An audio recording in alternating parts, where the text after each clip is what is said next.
Fase itu artinya jelas, runtutan logikanya jelas. Sehingga barokahnya fase itu logika Quran atau logika yang dibangun Quran itu menjadi benar-benar logika yang diterima siapa saja, termasuk diterima oleh orang kafir. Kita tahu Umar itu masuk Islam sebelum mondok apa enggak pernah mondok? Sebelum mondok, enggak pernah beliau ngaji tafsir. Enggak pernah mondok. Tapi beliau dengar Quran itu paham. Karena logika yang diutarakan Quran itu logika sesuai fitrah salimah. Sesuai akal yang apa? Sehat. Saya di mana-mana cerita karena ini kebanggaan para mufassir. Ketika Jubair bin Mut'im bin Adi menceritakan bapaknya yaitu Mut'im bin Adi. Beliau adalah orang yang sangat pintar sekali sehingga didelegasikan oleh kafir Quraisy untuk jadi negosiator di Asra Badrin. Jadi perang Badar itu kan ada Asra Badrin, orang-orang kafir yang ditawar Islam. Kemudian orang ini diutus untuk jadi negosiator. Singkat cerita pas datang ke Madinah pas Rasulullah SAW baca surat Wattur wa kitabim mastur fi raqim mansur sampai ayat am khuliqu min ghairi syai'in am humul khaliqun sampai ayat am khalaqus samawati wal ard. Di ayat itu Allah menceritakan kalau Tuhan-Tuhan yang kamu anggap Tuhan itu sebagai Tuhan, misalnya Lata, Uzza, Manat, enggak apa-apa kata Allah. Tapi kata Allah saya minta bukti prestasi mereka apa kalau sebagai Tuhan itu. Apakah pernah ikut menciptakan langit bumi? Atau kalau nggak bisa menciptakan urun kata Allah, urun semen sak-sak kata Allah, penting urun. Sehingga logika lalu terbangun, prestasinya apa? Tuhan-Tuhan yang kami tuhankan itu. Kata Allah, Qul ara'aytum ma tad'una min dunillah aruni madza khalaqu minal ardi am lahum syirkun fis samawati. Kalau mereka Tuhan tunjukkan prestasinya ke saya kata Allah. Apakah mereka terlibat dalam penciptaan langit dan bumi? Atau kalau nggak bisa menciptakan 100% kata Allah setidaknya urun. Ya tadi urun semen, amlahum syirkun fis samawati. Syirkun maknanya urunan. Lalu ketuhanan berhala Uzza dan sebagainya batal karena ayat ini. Orang kafir berpikir wah ini tidak Tuhan karena nggak punya prestasi apa-apa. Lalu mereka secara ekstrim malah berpikir ateisme, tidak mengakui adanya Tuhan. Kalau nggak diakui adanya Tuhan, berarti alam raya ini dimulai dari ketiadaan. Logikanya berarti begini, hadhil maujudat khalaqahal adam. Langit yang karuan wujud, bumi yang karuan wujud, hewan-hewan yang karuan wujud, matahari, rembulan, lautan semuanya wujud. Kemudian semua maujudat ini dirumuskan khalaqahal adam, diciptakan oleh ketiadaan. Pertanyaannya adalah ma huwal junun asyaddu min hadza? Kegilaan apa yang lebih parah ketimbang ini? Karena sesuatu yang wujud dimulai dari sesuatu yang tidak wujud. Berarti sama dengan mengatakan hadhil maujudat khalaqahal adam. Semua yang enggak ada ini diciptakan oleh sesuatu yang enggak ada. Jadi semua yang ada diciptakan oleh sesuatu yang enggak ada. Maka Quran ketika ngendikan am khuliqu min ghairi syai'in. Apakah kalian semua atau mereka semua diciptakan min ghairi syai'in, min ghairi khaliqin maujudin. Saya ngecek di beberapa tafsir termasuk bukan kitab tafsir tapi maknanya sama seperti di Ihya.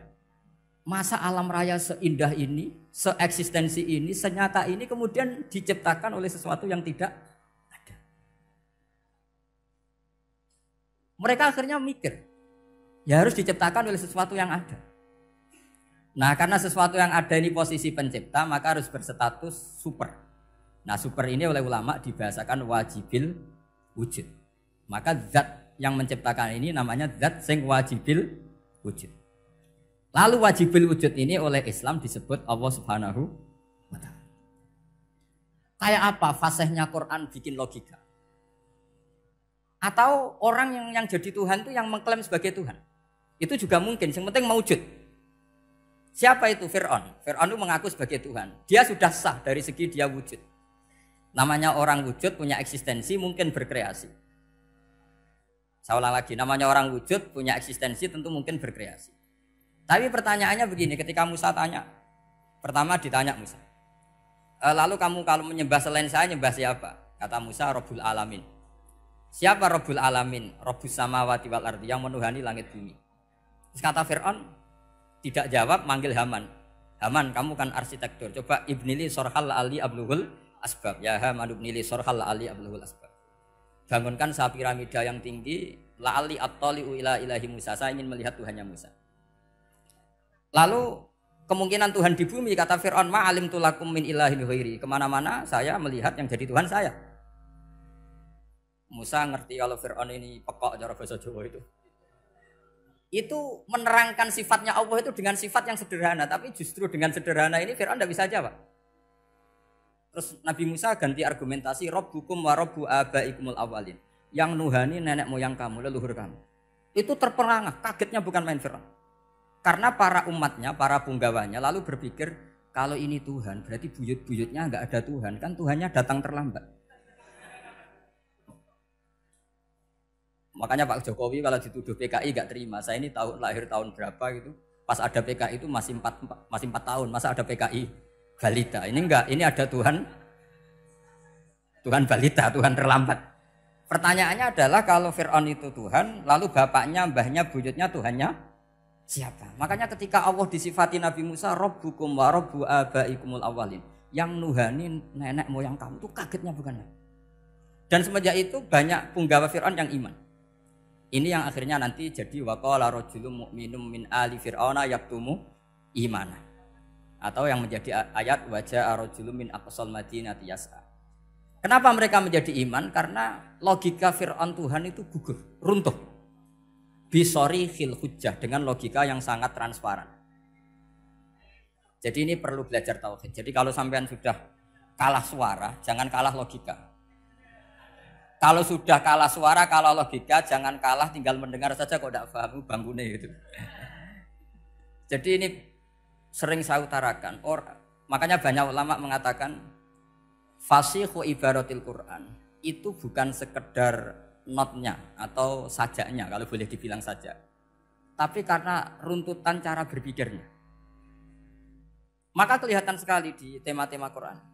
Ketika nyifati Allah Rabbus samawati wal ardi tidak mengalahkan Fir'aun, justru dengan sifat yang ringan Rabbukum wa Rabbu abaikumul awalin bisa mengalahkan Fir'aun.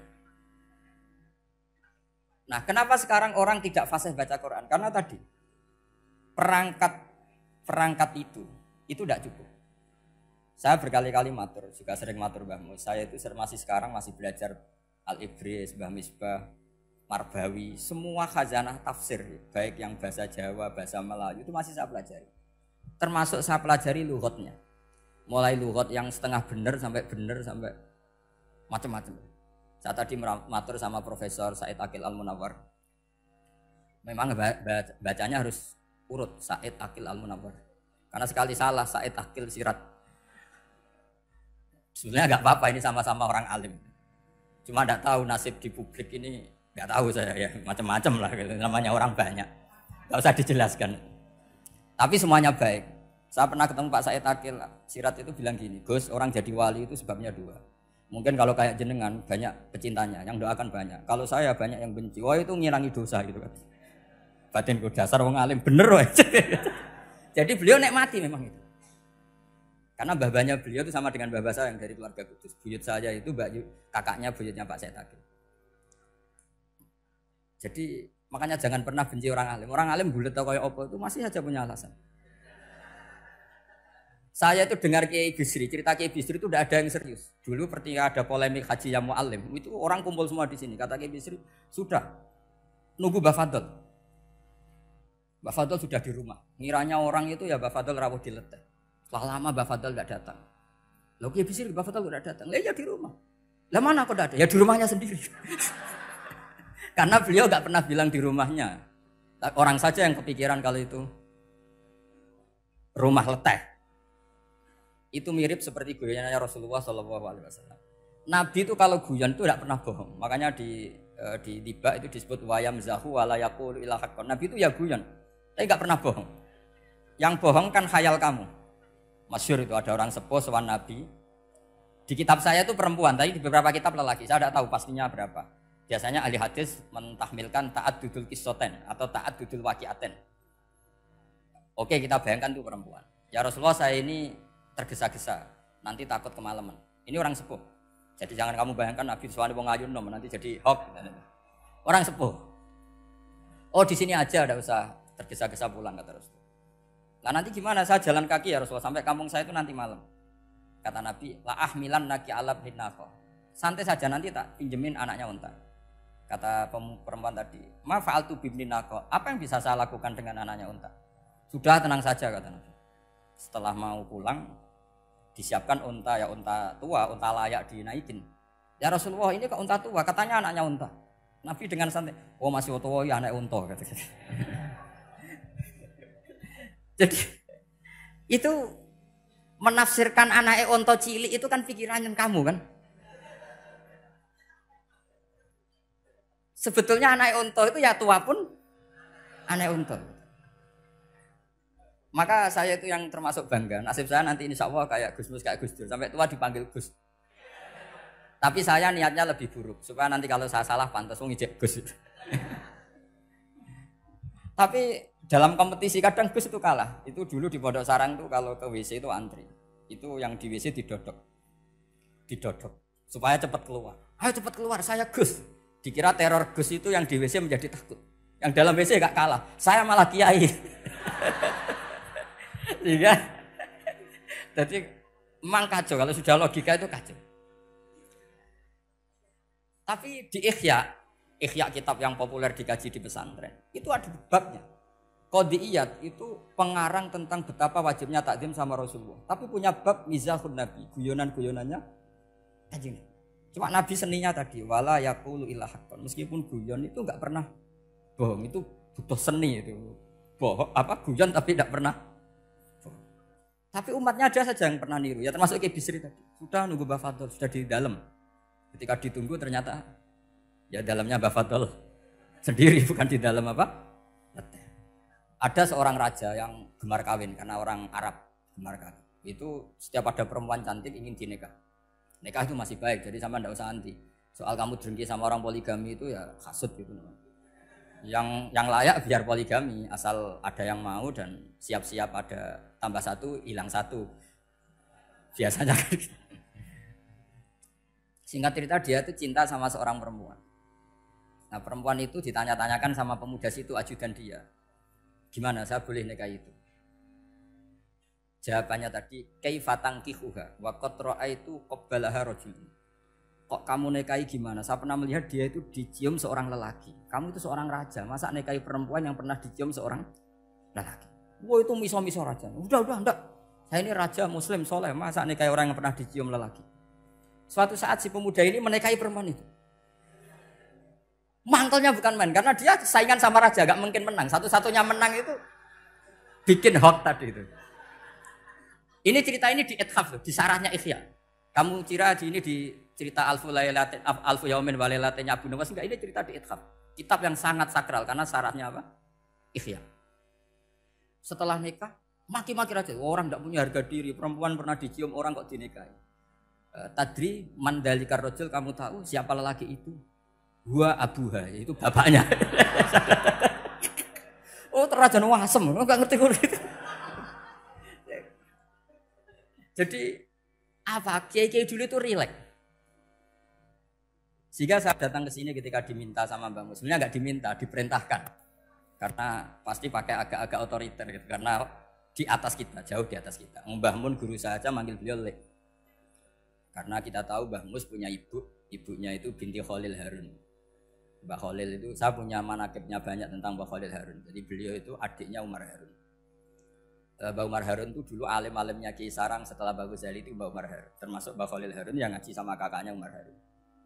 Setelah beliau alim alama, singkat cerita setelah menyelesaikan pendidikan, pindah ke Kasingan itu dibawain santri oleh kakaknya namanya Umar Harun.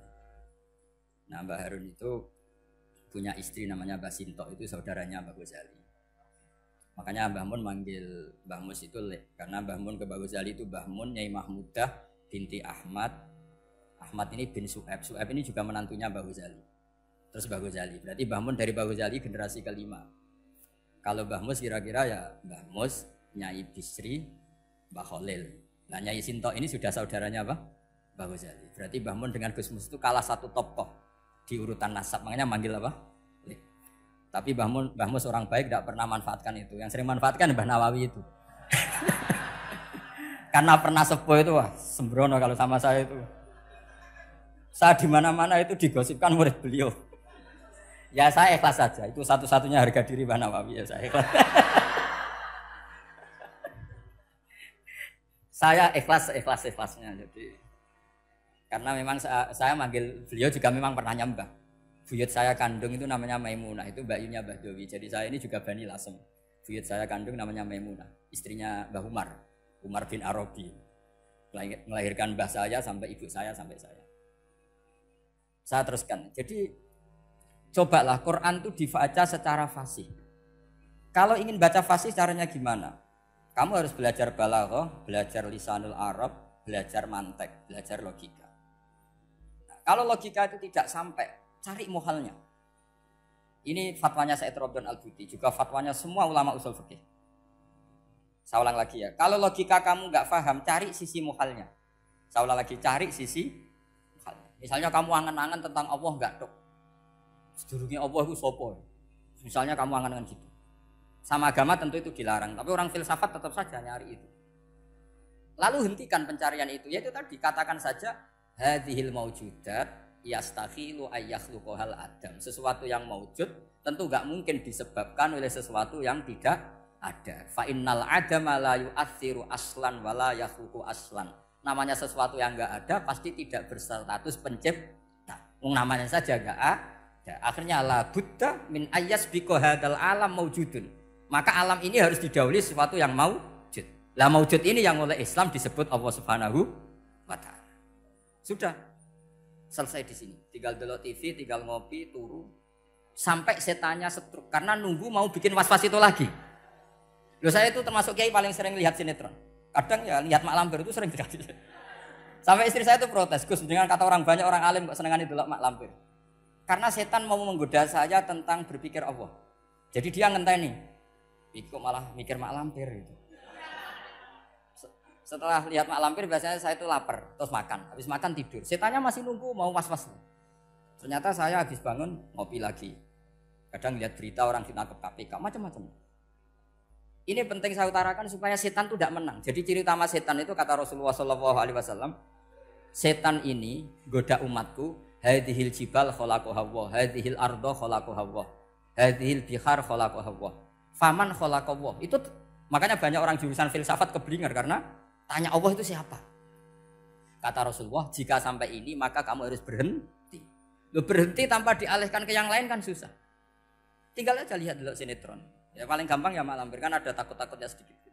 Karena kalau lihat sinetron anak-anak milenial itu kalau ada artis cantik sampai nangis. Karena istri kamu tidak seperti itu.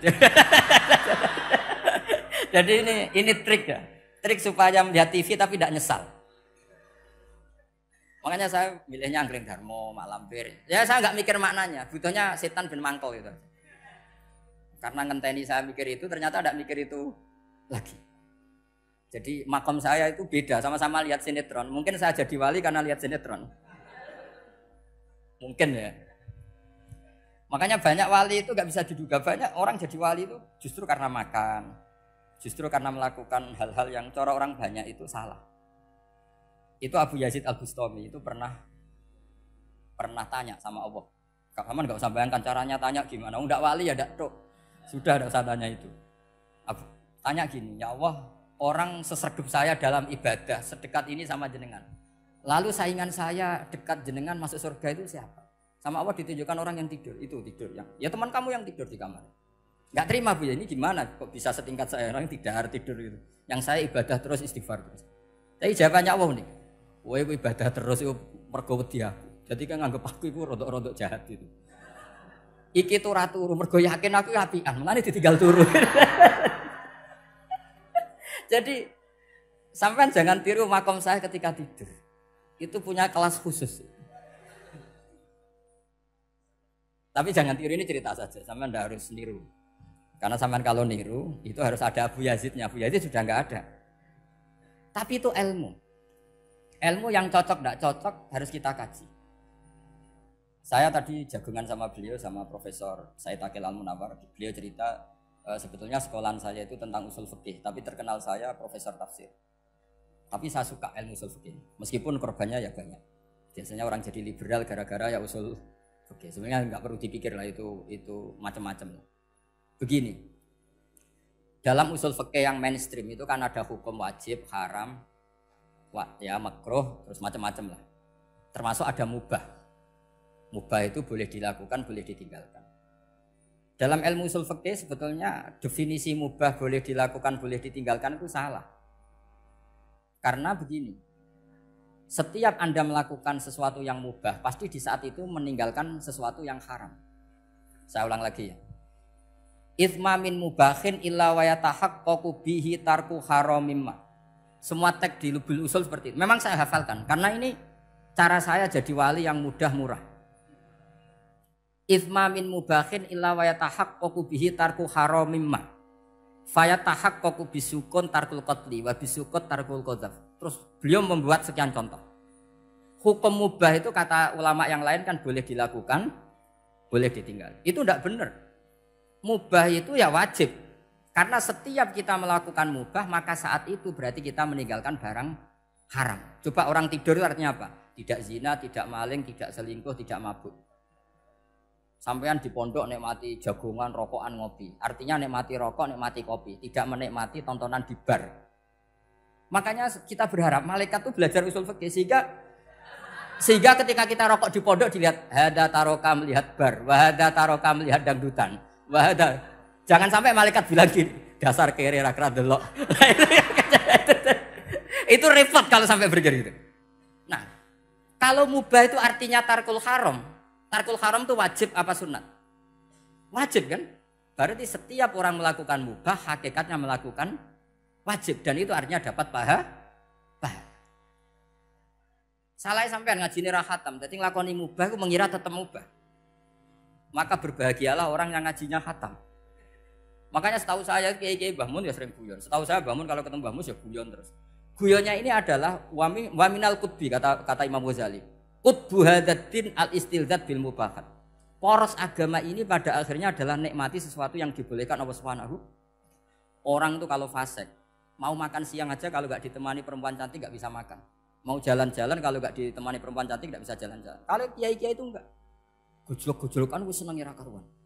Dulu terkenalnya Kiai Bisri, Kiai diundang katanya mau ada menteri. Ternyata menterinya ya beliau tidak masak antok di sini. Karena maknanya menteri itu pembantu presiden. Semua kita adalah bantu presiden terlaksananya kedamaian itu. Loh iya kan? Saya berkali-kali ngomong di mana-mana.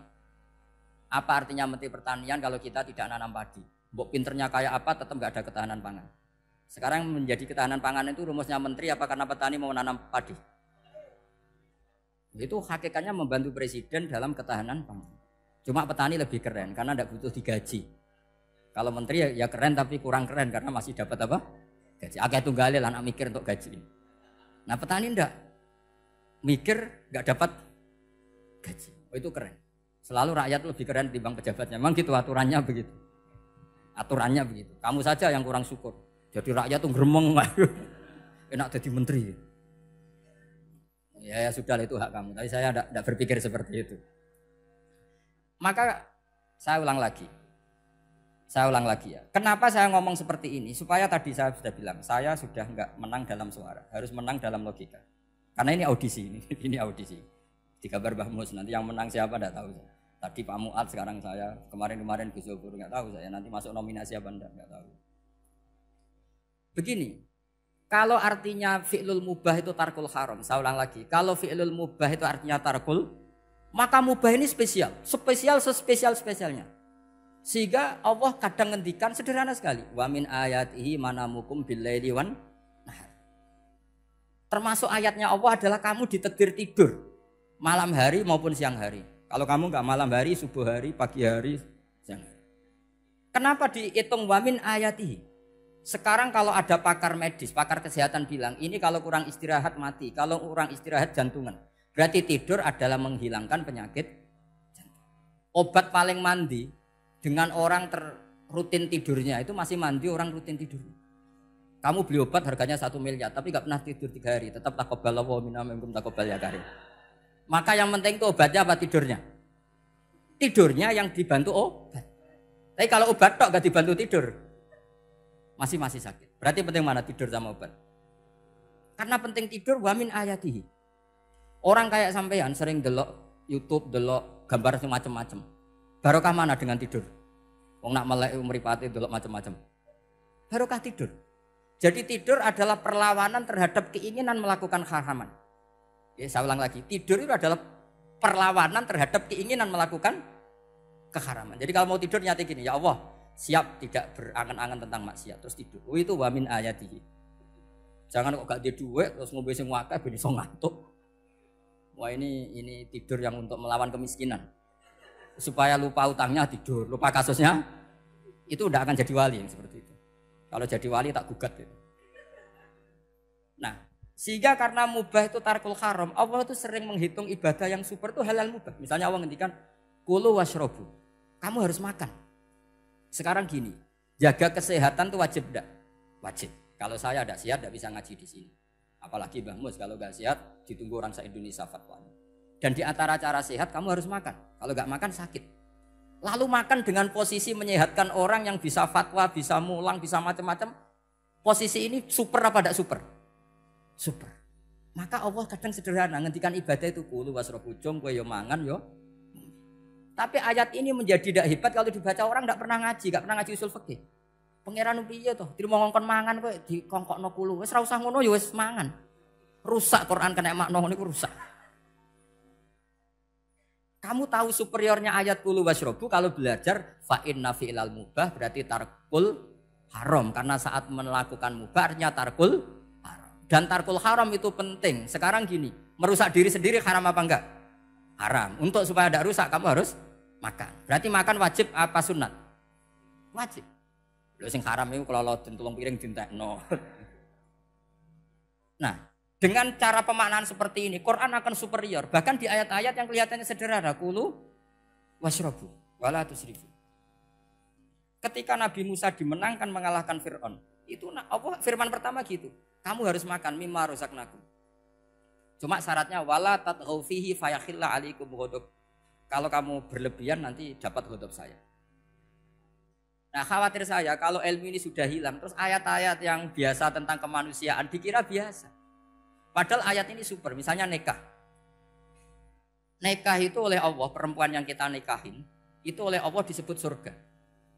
Saya punya bukti, misalnya gini ayat ya. Wala tangkihul musyrikati hatta yu'min wala amatum mu'minatun khairum min musyrikati walau a'jabatkum. Terusannya ayat wala tangkihul musyrikina hatta yu'minu wala abdu mu'minun khairum min musyriki walau a'jabakum. Terusannya ayat ulaika yad'una ilan nar. Para musyrikah yang ingin kamu nikahi karena mereka non muslim atau kafirah atau musyrikah itu hanya mengajak kamu masuk neraka. Maksudnya ngajak itu kan bisa saja kamu tertarik perempuan tadi sampai kompromi merubah akidah kamu. Terusannya ayat wallahu yad'u ilal jannah. Harusnya dengan perbandingan kamu jangan menikahi musyrikah. Logika perbandingannya kan wallahu yad'u ila nikahil mu'minah. Saya ulang lagi, harusnya muqabalahnya kan wallahu yad'u ila nikahil mu'minah. Allah mengajak kamu supaya menikahi mu'minah. Tapi kata mukminah sama Allah diganti wallahu yad'u ilal jannah. Allah mengajak kamu masuk surga. Ila nikahil mu'minah. Artinya gini, setiap kamu hubungan intim sama istri kamu itu adalah menjadi kamu tidak zina. Jadi kalau kamu tidak zina, barokahnya istri kamu ini penopang kamu masuk surga. Makanya Rasulullah pernah ditanya, ibadah itu apa saja? Nabi secara ringan diantara jawabannya, wa fi buti ahadikum shadaqah. Sudah kamu ngumpuli istri kamu itu ya ibadah. Terus kata sahabat-sahabat, ya Rasulullah ayati ahaduna syahwatahu wa walahu ajrun. Yang benar saja Rasulullah, masa urusan gitu dapat pahala. Nabi jawabannya ya enteng, alai salawa du'aha fi haramin aka'ana ali wisrun. Kalau dia salah yang dikeloni kan ya dosa. Berarti kalau ngeloni yang benar juga pahala. Berarti istri kamu itu jannah surga. Cuma jannah yang agak aneh karena rewel itu agak aneh. Jadi itu jannah yang agak aneh. Maka supaya jannah ini tidak aneh, kata Rasulullah itu cara bersuami istri itu kata Rasulullah halla jariyatan tula ibuka wa tula ibuka. Sebagian riwayat halla jariyatan tudhahikuha wa tudhahikuka. Kamu cari perempuan yang gampang guyon, gampang rileks. Mula abah itu rileks, mudhahaka ya rileks. Saya berkali-kali cerita, saya ini termasuk orang yang nggak pernah diskusi penting sama istri saya. Karena takut tegang. Biasanya kalau tegang itu yang suaminya kalah. Jadi saya itu nggak pernah diskusi penting. Saya kemarin mau ke Pasuruan ya, mau ke Peloso itu ditanya mau kemana? Ya tidak tahu. Terus pulangnya kapan? Ya nggak tahu. Wong kok rohan. Ya saya senang saja. Enggak roh itu artinya kan bodoh. Orang bodoh itu enggak mukallaf, artinya enggak dosa kata saya. Jadi saya ngambil hikmahnya saja. Karena takut. Ditakoki kok jawabannya ora jelas. Ora jelas itu misteri. Memang dunia itu penuh misteri. Pokoknya tak itu. Pokoknya yang kira-kira itu jadi tidak penting. Rasulullah tuh kalau debat sama istrinya ya milih gitu, milih mula abah mudhahaka. Saya punya sekian cerita betapa Rasulullah tuh rileks ngadepin cemburu-cemburunan. Sayyidah Khadijah tentu orang yang super bagi Rasulullah. Sampai ketika adiknya Sayyidah Khadijah, kalau nggak salah namanya itu Halah itu. Kalau datang itu Rasulullah itu menjamu karena mengingatkan suara Khadijah. Kalau muji Khadijah itu sudah langit Rasulullah. Sehingga Aisyah itu cemburu. Bagaimana Anda selalu muji Khadijah? Waqad abdalakallahu khairan minha. Allah mengganti yang lebih cantik ketimbang Khadijah dan lebih muda. Maksudnya Aisyah. Kenapa masih muji yang sudah meninggal? Tua lagi kan. Gantian Sayyidah Fatimah yang tersinggung karena ibunya ditua-tuakan. Itu ketika Fatimah cemburu, mangkelnya sama Sayyidah Aisyah. Mangkel manusiawi loh. Enggak usah kamu jadi Syiah terus benci Aisyah itu. Karena kalau kamu jadi benci Aisyah berarti kamu nganggap Aisyah itu salah. Dan itu efeknya di Rasulullah, berarti Rasulullah milih istri yang salah. Makanya kita ini madzhabnya ahli sunnah. Abu Bakar tidak mal'un. Kenapa tidak mal'un? Kalau kamu bilang Abu Bakar mal'un berarti Rasulullah salah pilih teman. Umar tidak mal'un karena Rasulullah pasti milih teman yang benar. Begitu juga milih istri yang benar. Dalilnya tidak usah jauh-jauh. At-thayyibatu lit-thayyibi. At-yabut thayyib tentu Rasulullah. Berarti istrinya pasti thayyibah. Jadi madzhab ahli sunnah adalah madzhab sing jelas-jelas min baini farsi wa damil labanan khalisan sa'iwal lisyari. Jadi kalau kamu cari logika gampang saja. Nabi itu thayyib, bahkan at-yabut thayyib. Padahal kata Allah at-thayyibatu lit-thayyibi. Ya jelas ya. Jadi ini tidak usah dimasukkan hati tentang konfliknya Aisyah dan Fatimah, itu biasa saja. Yang satu bela ibunya, yang satu bela dirinya. Sebenarnya Aisyah itu nggak niat ngeritik Khadijah, ingin diperhatikan Rasulullah saja. Terus ketika Sayyidah Fatimah matur ya Rasulullah saya supaya ngalahkan Aisyah itu gimana? Karena ibu saya sudah meninggal ya memang cantik dia, muda dia. Dan tahu betul orang kalau Nabi itu sangat mencintai Aisyah. Kata Rasulullah bilang gini saja, tetap hebat ibu saya. Karena ibu saya dapat Rasulullah rondo untuk Joko. Kowe ayu kaya apa iku untuk dudo. Jadi rileks saja Rasulullah. Akhirnya ya semenjak itu enggak ngeritik lagi. Bahaya ini kalau ngeritik. Khadijah itu kan sudah umur 40 tahun. Janda dapat Joko. Aisyah perawan untuk dudo. Keren mana? Keren Khadijah. Jadi tidak semua masalah itu Nabi itu menyelesaikan cara ekstrim. Nabi itu biasa mula apa? Santai rileks. Nah kalau para mbak-mbak ini ingin jadi surga yang enggak aneh, syaratnya jangan rewel karena di surga itu enggak boleh ada orang rewel. Tapi kalau enggak rewel sementara suami kamu enggak benar, ini namanya goblok. Maka kata Mbak Mun kalau ngijazahi santri-santrinya, "Cung bojomu kudu rewel, enggak ngono fakir," kata Mbak Mun. Tapi santri yang di belakang gremeng. "Iya, Mbah, nak fakir, nak jantungan mati." Makanya sering itu. Jadi di antara ulumil Quran itu ada istilah maudhi'ul mudmar mengganti maudhi'ud dhamir atau maudhi'ul lafzi menggantikan lafdan akhar. Itu memang agak jelimet di ilmu tafsir. Tapi bagi pelakunya itu menjadi gampang. Ya tadi, ketika Allah melarang nikah hal musyrikah, saya ulang lagi. Ketika Allah melarang nikah hal musyrikah, normalnya perbandingannya kan wallahu yad'u ila nikahil mu'minah. Tapi sama Allah digenti, wallahu yad'u ilal jannah. Itu menunjukkan bahwa nikahul mukminah adaal al-jannah. Karena kamu hubungan intim ya ibadah. Diwamuk kowe sabar ya ibadah. Nafakoi ya ibadah. Neng-nengan gejatan senjata juga ibadah. Seru Bang, neng-nengan itu seru. Karena memang di antara sistem tubuh kita itu butuh masa-masa jeda. Itu mari cerdas. Karena tubuh kita ini tidak hanya butuh seneng tapi juga butuh susah. Susah itu melahirkan kearifan. Jajal bojomu tahu minggat, mesti kearifan kamu meningkat. Jadi minggat itu ya penting. Nikmati saja. Udah ini saya nggak ngajari keburukan. Memang seperti itu. Nah saya berharap ilmu usul fikih ini tidak boleh hilang. Karena dengan ilmu usul fikih kita tahu mubah adalah tarkul haram dan tarkul haram adalah wajib. Maka Allah sering sekali membicarakan sesuatu yang mubah itu superior. Kayak tadi wa min ayatihi manamukum billaili wan nahar. Termasuk ayatnya Allah adalah kamu itu tidur. Cara berpikir tadi, kalau saya tidak tidur sakit, kalau sakit habis biaya banyak. Sementara tidur hanya butuh seperti ini. Betapa baiknya Allah dengan tidur bisa menjaga kesehatan yang kalau tidak dijaga berbiaya tinggi. Berarti dan naumul ibadah. Terus ulama bilang tidur itu ibadah kalau niatnya litaqawi alal ibadah. Tapi nak wae blojo turu lah itu sing masalah. Tapi tentu ilmu itu ada pembanding. Sekarang ketika kamu tidur itu tarkul wajib apa tarkul haram lah itu masalahnya. Seringnya kamu itu tarkul wajib. Wae mulang turu. Wae ngantor wong kerja turu. Lah itu tarkul haram atau tarkul wajib? Tarkul wajib. Kalau tarkul wajib berarti status tidur kamu haram. Sudah pinter ini sudah maju ini sudah maju. Jadi saya belajar usul fikih lagi-lagi karena untuk menjadi mufassir itu harus menguasai balaghah, menguasai usul fikih, menguasai lisanul arab. Nah, lisanul arab yang sering saya contohkan berkali-kali. Saya punya kitab namanya Ar-Risalah. Orisinil karangannya Imam Syafi'i. Saya baca beberapa kali khatam. Juga saya beberapa kali bacakan santri. Itu kalau memaknai Quran secara lisanul arab itu gampang sekali. Gampang sekali. Ketika Imam Syafi'i mengatakan kamu boleh tayamum ketika bepergian dan saat bepergian itu tidak menemukan air. Syaratnya kamu tolabul ma', cari-cari dulu. Ketika ditanya sama Ashabi Syafi'i, kenapa harus cari-cari dulu? Jawabannya enteng. Li'anna Allah ta'ala yaqul falam tajidu ma'an wala yuqalu liman lam yatlub lam yajid. Karena Allah ngendikan kemudian kamu tidak menemukan air. Di mana-mana tidak menemukan setelah mencari. Kalau belum mencari namanya tidak tahu.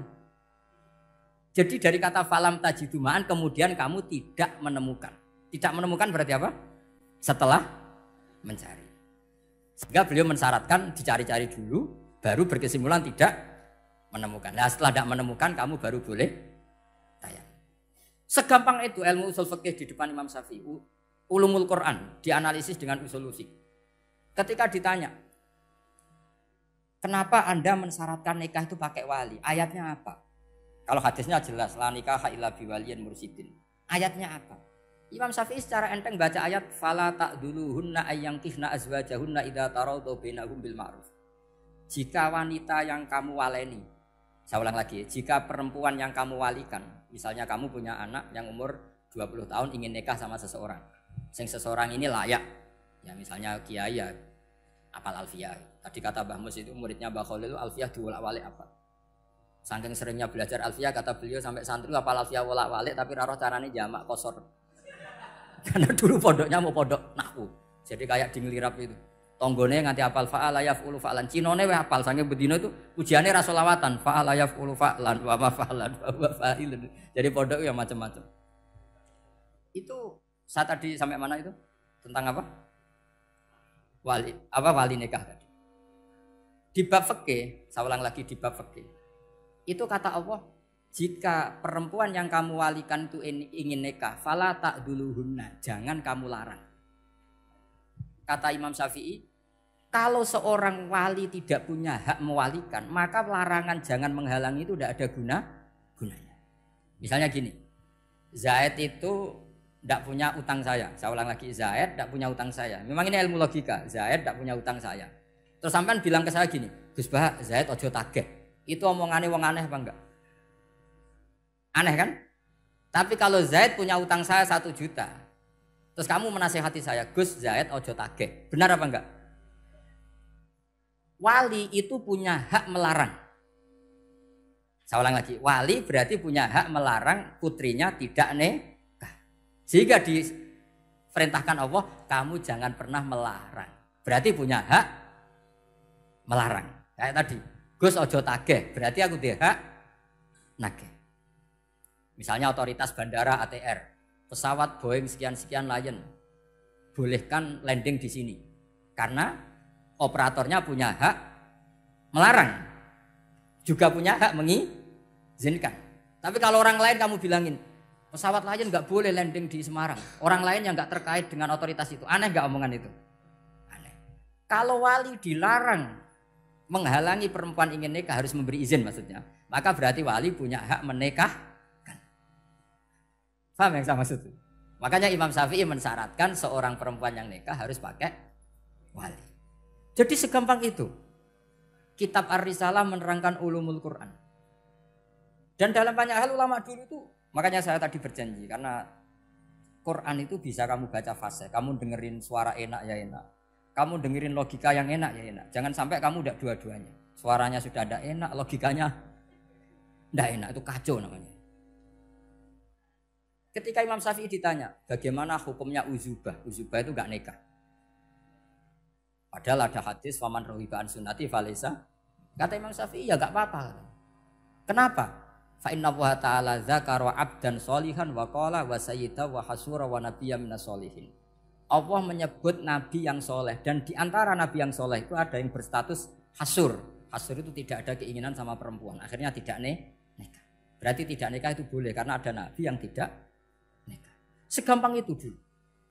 Saya punya kitab, saya ini baru gencar-gencarnya kampanye kitab Syajaratul Ma'arif. Karena memang kitab itu bagus, menurut saya simpel dalam memahami Quran.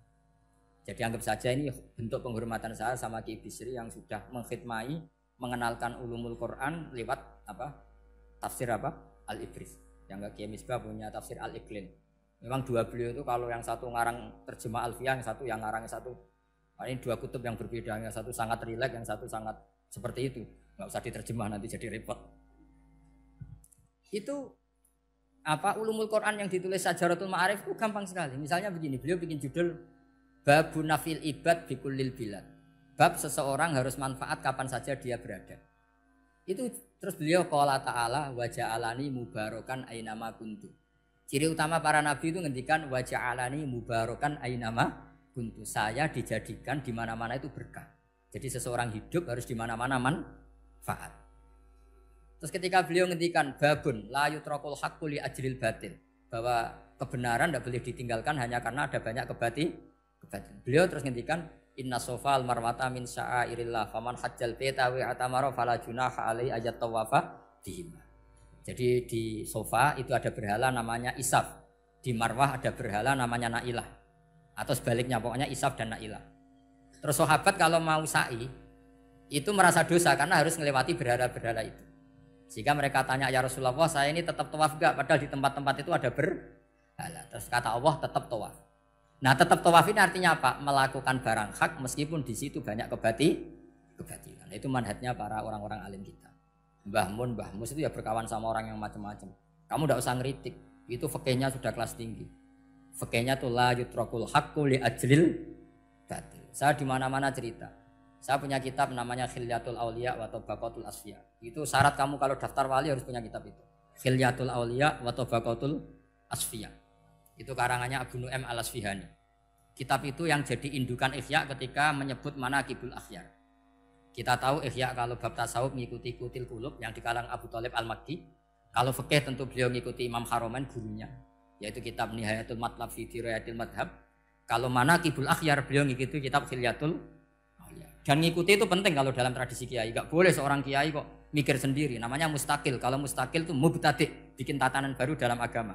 Justru ulama itu harus niru sebelumnya karena sanad itu harus musalsal, enggak boleh.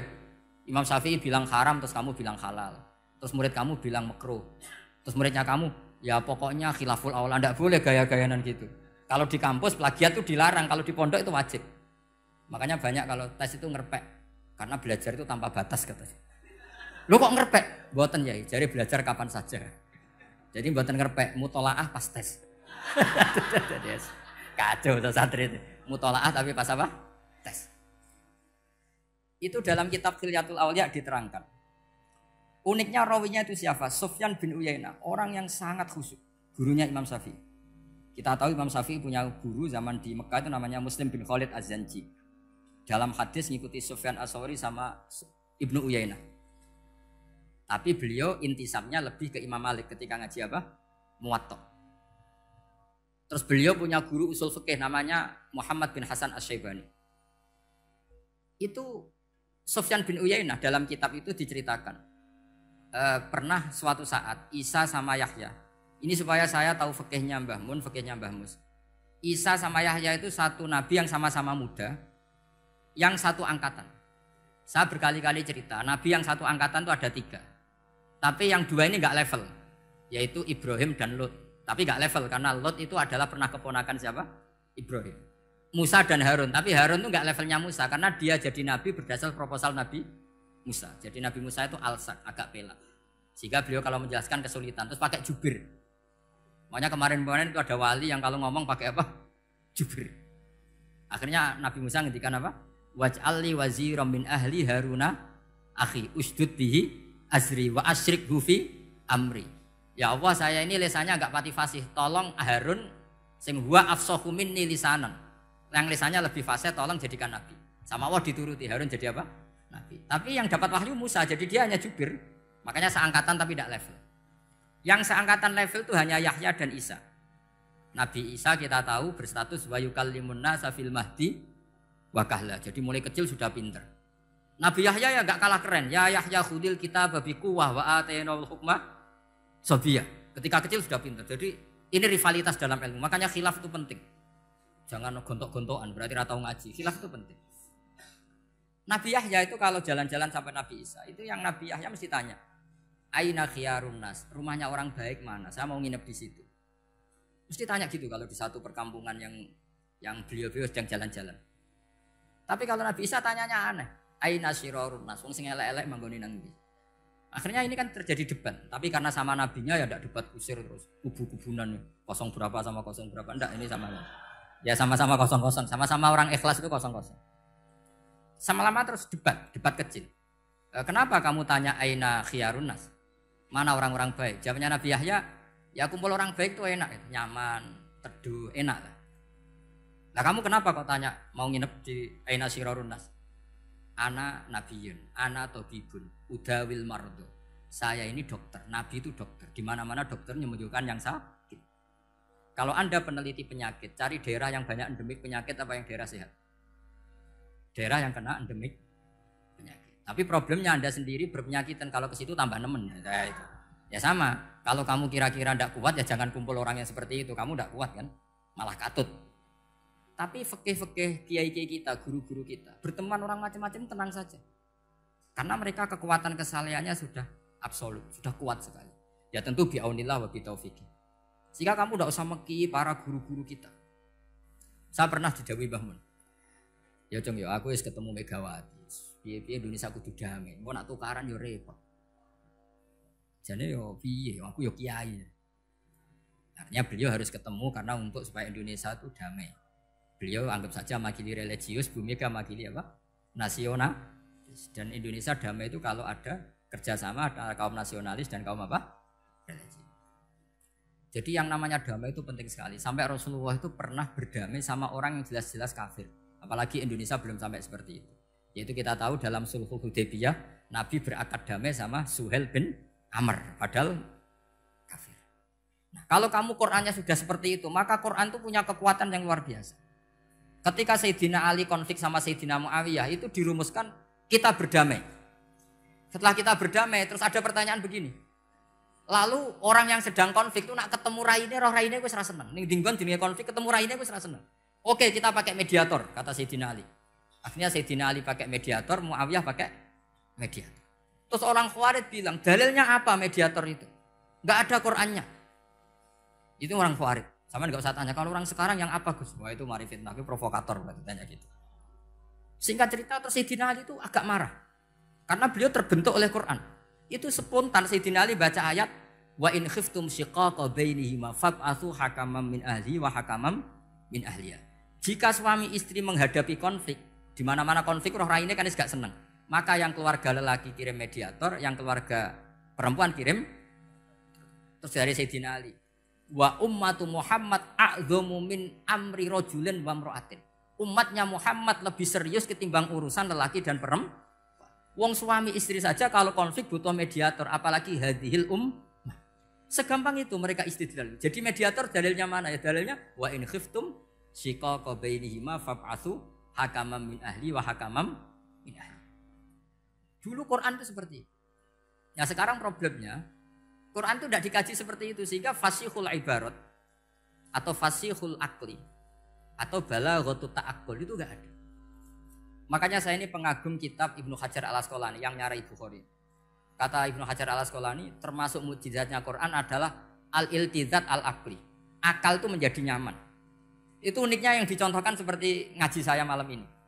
Misalnya Allah ngendikan am khuliqu min ghairi syai'in. Yang namanya maujudat tentu diciptakan sesuatu yang maujud. Karena akal akan tersiksa ketika dicekoki gini. Hadhil maujudat khalaqahal adam. Tersiksa enggak akal kamu sebagai orang waras dicekoki pikiran hadhil maujudat khalaqahal adam. Ini maujudat disebabkan oleh ketiadaan. Mesti kowe ra iso turu. Barang rono kok iso gawe iku piye? Nah ini yang dimaksud dalam ilmu tasawuf ala bi dzikrillah tatmainnul qulub. Jadi cara tenangnya hati itu macam-macam. Nak wong toreko wis wong kon wiridan. Nak koyo kula rada ahli akal, wis meneng. Alhamdulillah di pangeran sing wujud. Berarti hadil maujudat khalaqahal maujud. Berhubung maujud ini pencipta berstatus super. Super itu dalam agama disebut wajibul wujud atau musabbibul asbab atau kausa primambah lah sauni-uni. Sing penting itu ora hadil maujudat khalaqahal adam. Makanya kata beliau Nabi itu bukan sekedar jamal suratan, ganteng secara perawakan, secara fisik enggak. Tapi juga Nabi punya jamalul akal. Akalnya itu nyaman. Yaitu kita disuruh iman dengan sesuatu yang memang kita nyaman. Seperti kita disuruh iman bahwa alam ini diciptakan oleh Allah. Oleh al-mawjud yang super. Kan terus nyaman. Coba kalau kamu diajarin Islam, alam ini yakini yang menciptakan adalah ketiadaan. Oh, kamu kuliah sampai profesor sampai dokter pusing. Ini ajaran apa? Sesuatu yang tidak ada menyebabkan sesuatu yang ada. Nah, itu namanya termasuk ajaran ini indah karena ada al-iltizat al-aqli. Kenyamanan apa? Berpikir karena terusnya. Ya saya kira demikian ini audisinya selesai. Assalamualaikum warahmatullahi wabarakatuh.